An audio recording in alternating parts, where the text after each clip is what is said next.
Hi hello ನಮಸ್ತೆ welcome to my show and this is MC Vijay Kausalya. ಸ್ನೇಹಿತರೆ, ನಮಗೆ ಆನೆಗಳ ಬಗ್ಗೆ ಎಷ್ಟು ತಿಳ್ಕೊಂಡ್ರೂ ಬಹುಶಃ ಸಾಲಲ್ಲ ಅಂತ ಭಾವಿಸ್ತೀನಿ. ಯಾಕೆಂತಂದರೆ ಅದು ಒಂದು ಅದ್ಭುತವಾದಂಥ ಸೃಷ್ಟಿ ಅಂತ ಹೇಳ್ಬೋದು. ಅಂದರೆ ಈ ಭೂಮಿಯಲ್ಲಿ ಬಹಳಷ್ಟು ಕ್ರಿಯೇಷನ್ಸ್ ಮಾಡಿದೆ, ನೇಚರ್ ಕ್ರಿಯೇಷನ್ಸ್ ಅಂತ ಏನು ಹೇಳ್ತೀವಿ.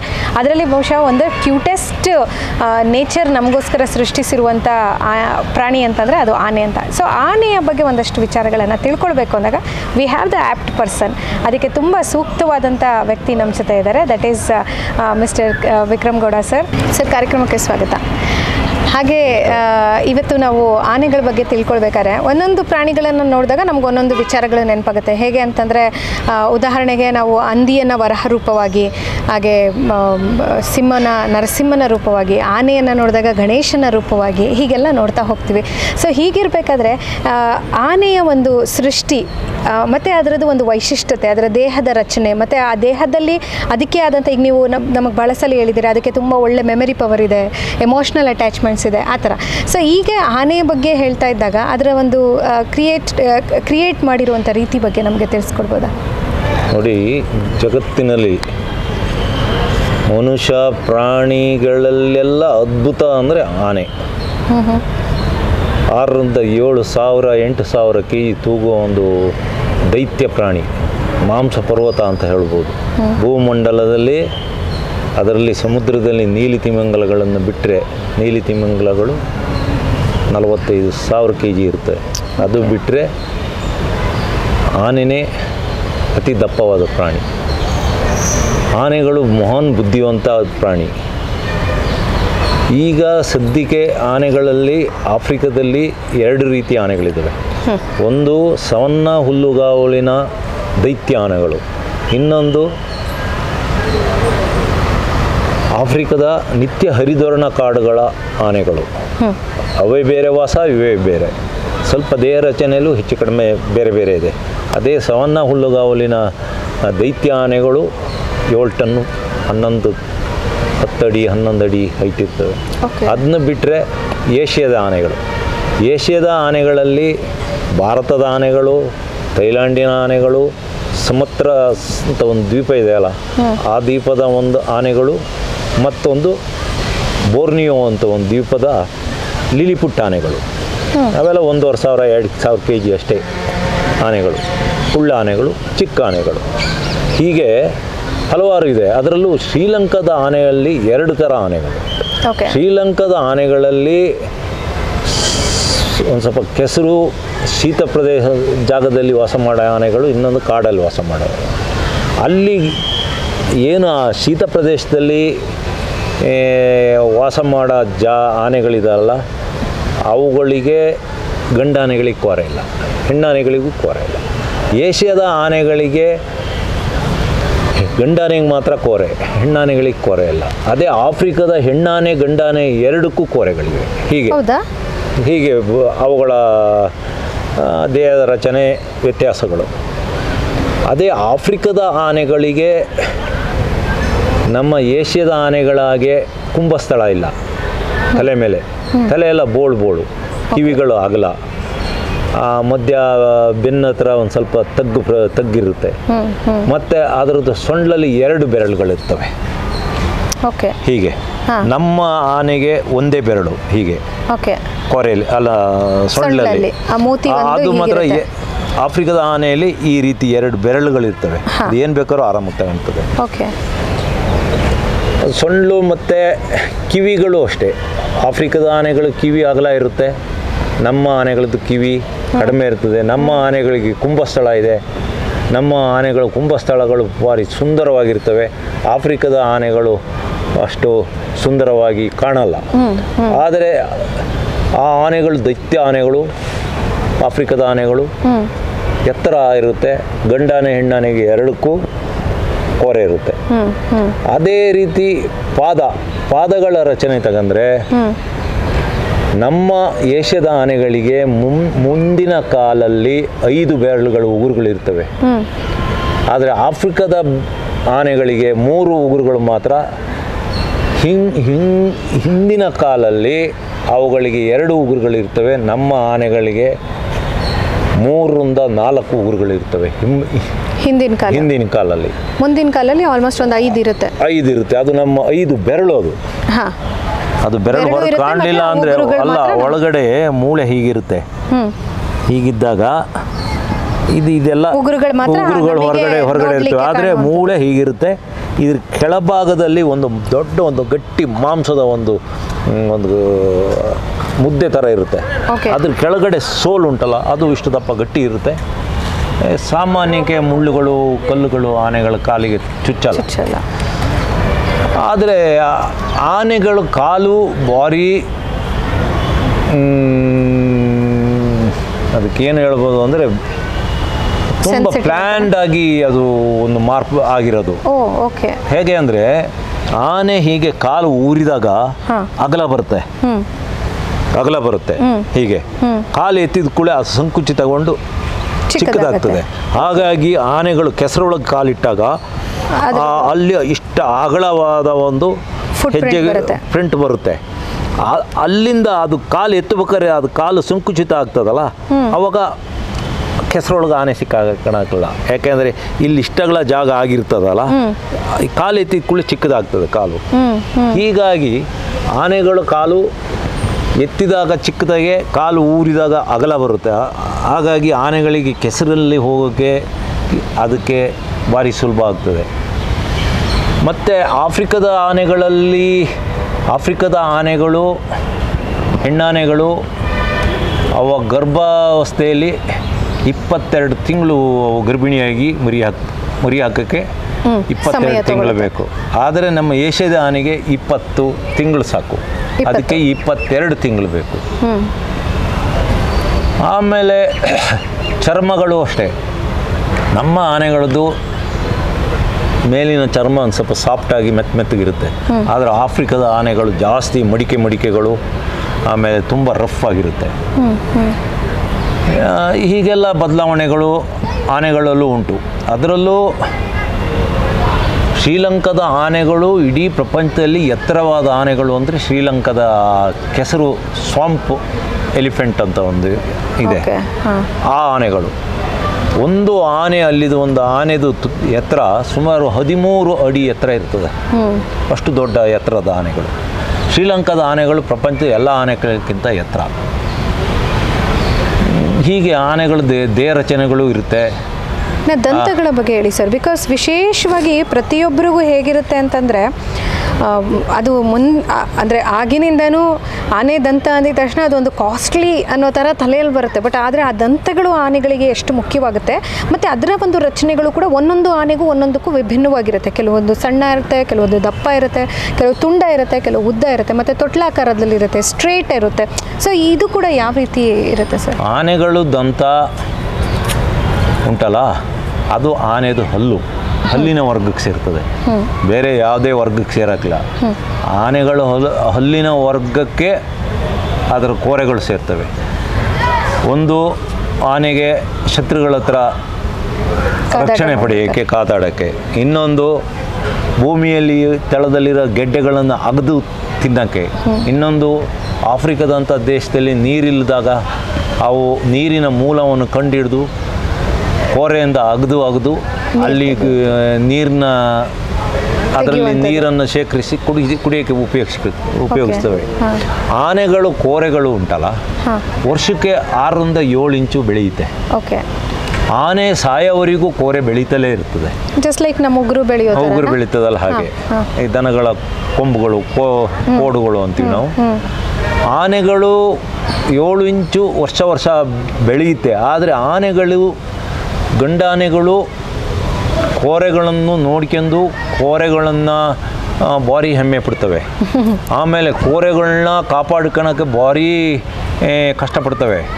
ಕಾಡೊಳಗೆ ಆನೆಗಳು ದೊಡ್ಡ ಕೊಂಬುಗಳು ಇರೋ ಆನೆಗಳು ಮನುಷ್ಯರನ್ನ ಅಟ್ಯಾಕ್ ಮಾಡೋಕ್ಕೆ ಬರೋದೇ ಇಲ್ಲ. ಯಾಕೆಂದರೆ ನಂದು ಕೋರೆ ಮುರಿದು ಹೋಗ್ತದೆ, ಮರಕ್ಕೆ ತಗಲಿ ಮುರಿಬೋದು ಅಂತ. ಆಮೇಲೆ ಆನೆಗಳು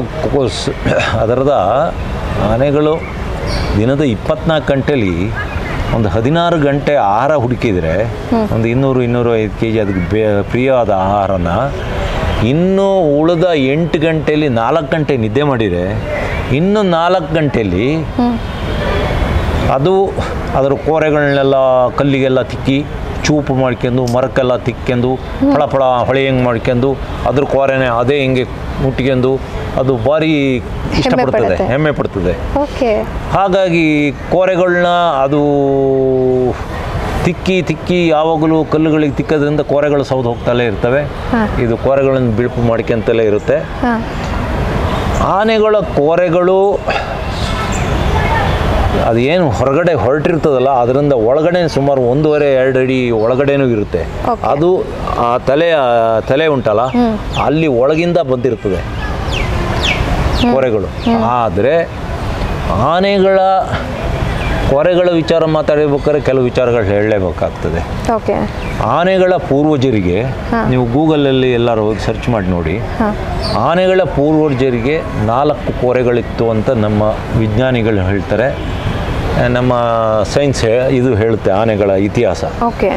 ಆನೆಗಳಿಗೆ 4 ಕೋರೆಗಳಿದ್ದು, ಕೆಳಗಡೆನೂ 2 ಇದ್ದು, ಮೇಲ್ಗಡೆನೂ 2 ಇದ್ದು, ಕ್ರಮೇಣ ಕೆಳಗಡೆ ಕೋರೆಗಳು ನಶಿಸಿ ಹೋದವು ಅಂತ.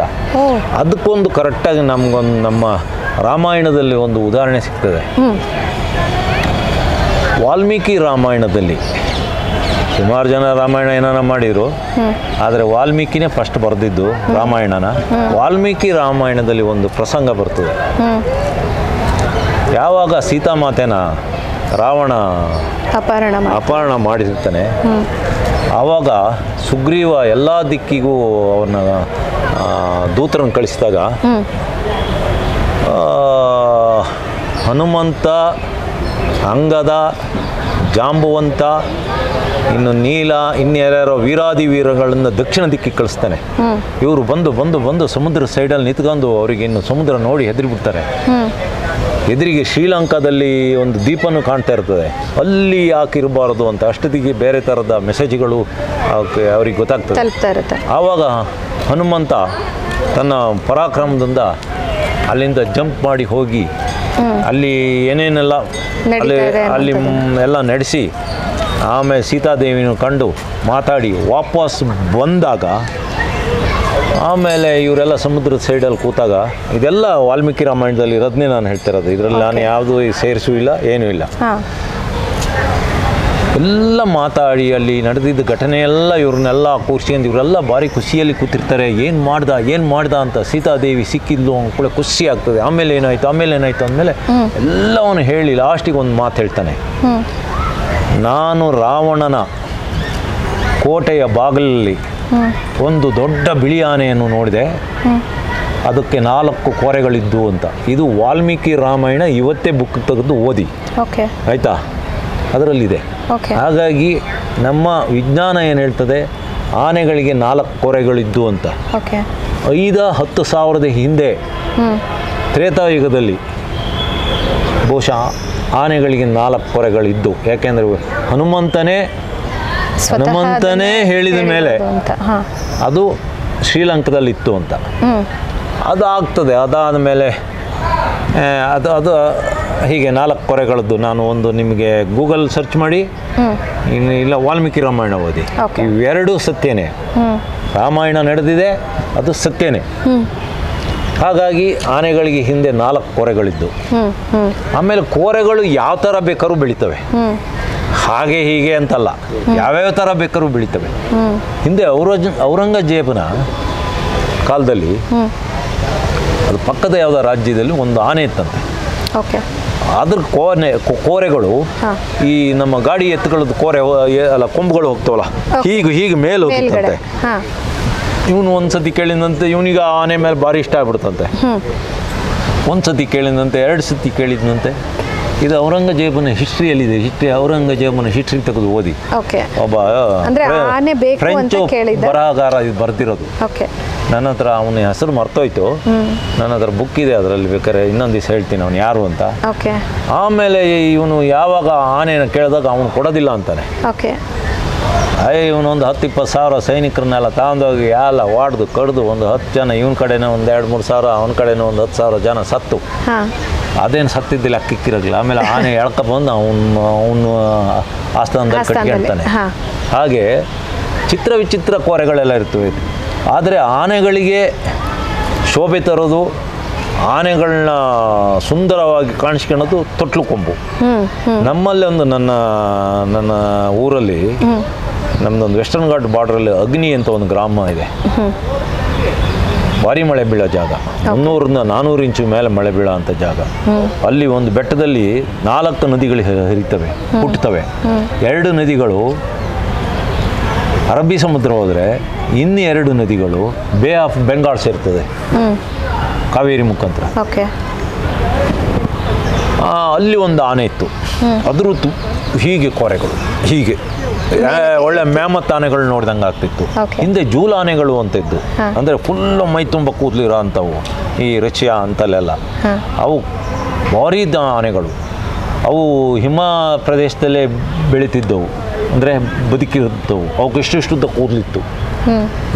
ಆನೆಗಳ ಸಂತತಿ ಎಲ್ಲ ಹೋಯ್ತು, ಅದ್ರ ಕೋರೆಗಳು ಸಿಗ್ತಾಯಿದ್ವು. ಹಾಗಾಗಿ ಕೋರೆಗಳು ವಿಚಿತ್ರವಾಗಿ ಬೆಳೀತವೆ.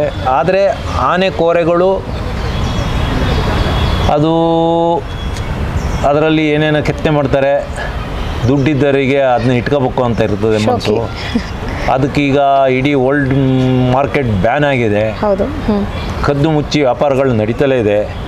ಕೆಲವರು ಆನೆ ಕೋರೆಗಳನ್ನ ಇಟ್ಕೊತಾರೆ, ಕೆಲವರು ಆನೆ ಕೋರೆ ನಾನೆಲ್ಲೋ ಒಂದು ಕಡೆ ನೋಡಿದಂಗೆ ನೆನಪು, ಯಾರೋ ಒಬ್ಬರು ಆನೆ ಕೋರೆಗಳಿಗೆಲ್ಲ ಚಿನ್ನದ ಕಟ್ಟು ಹಾಕಿ ಇಟ್ಕೊಂಡಿದ್ರು. ಬಟ್ ಅದು ಇಲಾಖೆಯಿಂದ ಇಲಾಖೆಯಿಂದ ಇದು ಸರಿ ಅವ್ರ ಹತ್ರ ಉಂಟು ಅಂತ ಗೊತ್ತಾಗದು ಹೇಗೆ? ಅವ್ರದ್ದು ಒಂದು ದೊಡ್ಡ ಮನೆ ಕೋಟೆನೇ ಕಟ್ಟಿಕೊಂಡಿರ್ತಾರೆ. ಹಾಗೆ ಕೆಲವ್ರಿಗೆ ಇಷ್ಟ ಇರ್ತದೆ. ಹಿಂದೆಲ್ಲ ಚಾಕುಗಳಿಗೆ ಹಿಡಿಯಾಗಿ ಬರ್ತಿತ್ತು, ಕೆಲವು ಕಡೆ ಕೆತ್ತನೆಗಳು ಕೆತ್ತಿದ್ರು. ಆಮೇಲೆ ಆನೆಗಳ ಕೊಂಬಿಂದ ಮನುಷ್ಯರಿಗೆ ಕೆಲವರು ಆಯುರ್ವೇದಿಕ ಔಷಧಿಗಳನ್ನು ನಮ್ಮ ಹಳ್ಳಿಯಲ್ಲೆಲ್ಲ ಹಿಂದೆ ಕೊಡ್ತಿದ್ರು. ಅದನ್ನ ಉಜ್ಜಿ ಗಂಧ ಮಾಡಿ ಕೆಲವು ಅದಕ್ಕೆ ಬಾವು ಅಂತಿದ್ರು. ನಮ್ಮಲ್ಲೆಲ್ಲ ಬಾವು ಎದ್ದದೆ ಅಂತ ಹೇಳ್ತಿತ್ತು. ಅದಕ್ಕೆಲ್ಲ ಹಚ್ತಿದ್ರು. ಅಂದ್ರೆ ಇದು ಚರ್ಮ ಬಾಧೆಗೆ ಇರ್ಬೋದು. ಅದ್ರೊಳಗಿಂದ ಒಂದು ಏನಾದ್ರು ಗೆಡ್ಡೆ ಎದಿರ್ತದಲ್ಲ, ಅಂಥದಕ್ಕೆಲ್ಲ ಹಚ್ಚೋದೆಲ್ಲ ನಂಗೆ ಗೊತ್ತಿತ್ತು. ನನಗೊಂದು ಸತಿ ಯಾರೋ ಒಬ್ಬರು ಎಲ್ಲಾರ ಇದ್ರು ಕೊಡಿಸಿ ಅದು ಔಷಧಿ ಮಾಡಬೇಕು ಅಂದ್ರೆ ನಾನು ಎಲ್ಲಿ ಕೊಡಲಿ ಅಂತ ಹೇಳಿದ್ದೆ. ಪದಾರ್ಥನೂ ಅಲ್ಲ, ನಾವು ಇಲ್ಲೇ ಆಧಾರ ಆಗಿದ್ದಿರ್ಬೇಕಾದ್ರೆ ಕೊಡ್ಬೋದಿತ್ತು ಅಂತ ಕೇಳಕ್ಕೆ ಬಂದಿದ್ರು. ನಾನು ಕೇಳಿದಾಗ ಅವ್ರು ಅಂದರು ಹಿಂಗೆ ಆಗಿದೆ, ಅದನ್ನ ಅರ್ಧ ಹಚ್ಚಿದ್ರೆ ಅದಾಗುತ್ತೆ ಅಂತ. ಹಾಗಾಗಿ ಆನೆಗಳು ಕೋರೆಗಳು ಉದ್ದ ಇರ್ತವೆ, ಕೆಲವು ದೊಡ್ಡ ಆನೆಗಳಿರ್ತವೆ, ಕೋರೆಗಳು ಚಿಕ್ಕವು. ನೋಡಿ ನಮ್ಮಲ್ಲಿ ಸಕಲೇಶ್ಪುರದ ಆನೆಗಳಲ್ಲಿ ಇತ್ತೀಚೆಗೆ ಭಾರೀ ಸದ್ದು ಮಾಡ್ತಾ ಕರಡಿ, ಅದಕ್ಕೆ ಬಬ್ರವಾಹನ ಅಂತ ಹೆಸರು. ಆಮೇಲೆ 6 ತಿಂಗಳಲ್ಲಿ 7 ಜನ ಸಾಯಿಸ್ತು ಮೌಂಟೇನ್ ಅಂತ, ಅದಕ್ಕೆ ಭೀಷ್ಮ ಅಂತ ಹೆಸರಿಟ್ಟರು. ನಮ್ಮ ಸಕಲೇಶ್ಪುರದ ಆನೆಗಳಿಗೆ ಕೋರೆಗಳೇ ಉದ್ದ ಬರಕ್ಲ ಮುಂದಕ್ಕೆ. ಅದೇ ಅಭಿಮನ್ಯು ಆನೆ ಕೋರೆನೂ ಅಷ್ಟೇ ಉದ್ದ ಬರ್ತಾ ಇಲ್ಲ. ಹಿಂದೆ ಚಟ್ಟಿಯಪ್ಪ ಡಾಕ್ಟರ್ ಅದಕ್ಕೆ ಕ್ಯಾಲ್ಸಿಯಂ ಮಾತ್ರೆಗಳು ಏನೇನೆಲ್ಲ ಕೊಟ್ಟು ಕೋರೆ ಬೆಳೀಲಿ ಅಂತ ಮಾಡಿದ್ರು, ಕೋರೆ ಬೆಳಿಲೇ ಇಲ್ಲ. ಅದೇ ಒಂದು ಇಷ್ಟಪ್ಪ ಇರ್ತದೆ ಆನೆ, ಒಂದು 3000 kg ಕೋರೆ ಹಿಂಗಿರ್ತವೆ. ಅದೇ 6000 kg ಒಂದು ಆನೆ ಕೋರೆ ಇಷ್ಟೇ ಉದ್ದ ಇರುತ್ತೆ. ಅದು ಹಾಗೆ ಈಗ ನಿಮಗೆ ಹುಡುಗಿಯರಿಗೆ ಕೆಲವರಿಗೆ ಉದ್ದ ಕೂದಲಿರ್ತದೆ, ಕೆಲವರಿಗೆ ಇಷ್ಟೇ ಉದ್ದ ಕೂದಲಿರುತ್ತೆ. ಹಾಗೆ ಅದೆಲ್ಲ ದೇಹದ ಒಂದು ಇದು ಹಾಗೆ. ಏನಂತಂದ್ರೆ ಆನೆಗಳಿಗೆ ಕೋರೆ ಲಕ್ಷಣ, ಆದ್ರೆ ಅದು ಯಾವ ರೀತಿ ಇರುತ್ತೆ, ಎಷ್ಟುದ್ದ ಇರುತ್ತೆ, ಹೇಗೆ ಬೆಳೆಯುತ್ತೆ ಅನ್ನೋದನ್ನ ಹೇಳಕ್ಕಾಗಲ್ಲ. ಮತ್ತೆ ಮತ್ತೂ ಒಂದಿದೆ, ಅದರಲ್ಲಿ ಗಂಡಾನೆಗಳಲ್ಲಿ ಇನ್ನೊಂದು ವರ್ಗ ಇದೆ. ಕೋರೆ ಬಗ್ಗೆ ಮಾತಾಡಿದ ಮೇಲೆ ಅದನ್ನ ಮಾತಾಡಲೇಬೇಕು. ಕೆಲವು ನಮ್ಮ ಗಂಡಸರಿಗೆ ಮೀಸೆ ಬೆಳೆಯೋದಿಲ್ಲ, ಗಡ್ಡನೂ ಬೆಳೆಯೋದಿಲ್ಲ. ದೇವ್ರದ ನಂಗಿದೆ, ಅವರಿಗೂ ಇದೆ, ಆಯ್ತಾ? ಅದೇ ರೀತಿ ಅವ್ರು ಗಂಡಸರೇ, ಅವ್ರಿಗೇನು ಬೇರೆ ಯಾವುದೂ ರೋಗ ಇರಲ್ಲ. ಹಾಗೆಯೇ ಆನೆಗಳಲ್ಲಿ ಕೋರೆ ಬರೋದೇ ಇಲ್ಲ, ಅದು ಗಂಡಾನೆ ಸ್ವಲ್ಪನೂ ಬರೋದಿಲ್ಲ. ಇಷ್ಟೇ ಉದ್ದ.